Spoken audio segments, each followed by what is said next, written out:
Mari kita rangkum seluruh pembelajaran dalam sesi masalah umum and solusi singkat. Bagian ini dirancang sebagai panduan cepat untuk mengatasi kendala teknis yang paling sering ditemui fotografer saat memotret di berbagai lokasi di Indonesia. Masalah pertama yang sangat klasik adalah foto gelap atau blur saat memotret di dalam ruangan, seperti di rumah atau kos. Solusi praktisnya adalah dengan menambahkan 2 unit lampu LED daylight berdaya 1220 watt dengan suhu warna di atas 5300 Kelvin. Lampu-lampu ini sebaiknya diposisikan dengan sudut 45 derajat dari arah kiri dan kanan subjek. Ingatlah untuk hanya menaikkan ISO jika memang benar-benar diperlukan, dan pastikan untuk selalu menggunakan tripod apabila kecepatan rana atau shutter speed Anda berada di bawah 1/60 detik guna menjaga ketajaman gambar. Masalah kedua berkaitan dengan akurasi warna, yaitu munculnya rona kuning atau hijau yang tidak diinginkan pada gambar, yang sering disebut sebagai yellow-green cast. Hal ini bisa Anda atasi dengan mengatur white balance (DWB) ke mode daylight secara manual atau menggunakan fitur custom WB dengan bantuan white card sebelum memotret. Jika rona tersebut masih muncul, Anda dapat menyempurnakannya di tahap pasca produksi melalui koreksi temperatur dan tint pada aplikasi penyuntingan foto. Masalah ketiga yang sering dihadapi saat mendokumentasikan suasana luar ruangan adalah noise yang tinggi. Contohnya ketika memotret di area pasar malam. Strategi terbaik untuk mengatasinya adalah dengan memprioritaskan penambahan cahaya bantuan kecil, seperti lampu LED jenis clip-on, atau dengan mencari posisi pemotretan yang sedekat mungkin dengan sumber cahaya lampu kios.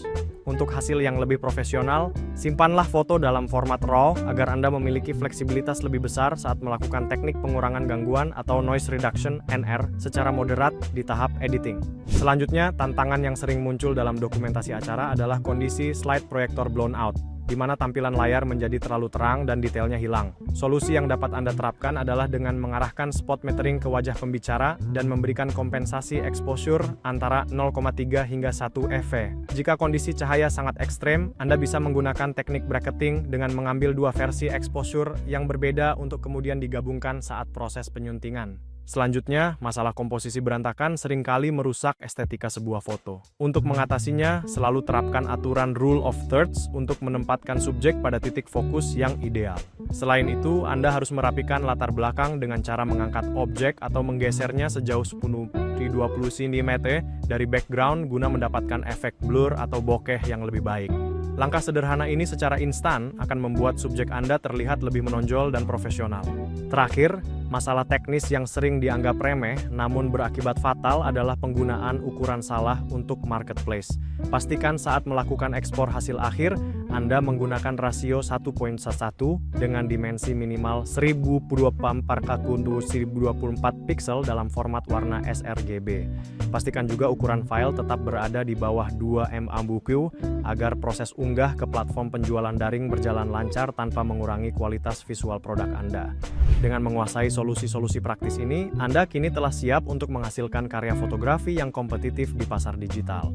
Selanjutnya, mari kita tinjau beberapa contoh bahasa sehari-hari yang merangkum seluruh materi teknis ke dalam instruksi yang mudah dipahami. Penggunaan bahasa yang santai ini bertujuan agar Anda lebih luwes saat mengeksekusi pemotretan di lapangan. Bayangkan, Anda ingin memotret sambal di sebuah warung tenda yang kondisinya gelap dan memiliki lampu berwarna kuning. Langkah praktis yang bisa Anda lakukan adalah mendekatkan sambal tersebut ke arah lampu kios, lalu aturlah kecepatan rana atau shutter pada 1/125 detik agar hasil foto tidak kabur akibat getaran tangan. Gunakan bukaan lensa atau aperture f2 agar latar belakang yang ramai menjadi kabur atau bokeh, dan jangan ragu untuk menggunakan ISO 100 jika diperlukan. Jika nantinya hasil foto terlihat terlalu kuning, Anda cukup menggeser pengaturan white balance ke arah rona yang lebih dingin saat proses penyuntingan, karena yang terpenting adalah cerita dari foto tersebut tersampaikan, dan tampilan sambalnya terlihat menggugah selera. Contoh kedua adalah saat Anda memotret produk batik Solo untuk kebutuhan toko daring. Instruksi sederhananya adalah dengan menaruh 2 lampu LED daylight dari sisi kiri dan kanan dengan sudut 45 derajat. Mulailah pengaturan perangkat Anda pada ISO 200, aperture f5.6, dan shutter 1/125 detik. Selalu perhatikan histogram. Jika grafiknya terlalu condong ke arah kiri, itu tandanya Anda perlu menambah kekuatan lampu atau memperlebar bukaan lensa ke angka f4. Sebagai langkah akhir, jangan lupa untuk memotong atau crop foto dengan rasio 1:1 agar ukurannya pas dan profesional saat diunggah ke platform seperti Shopee.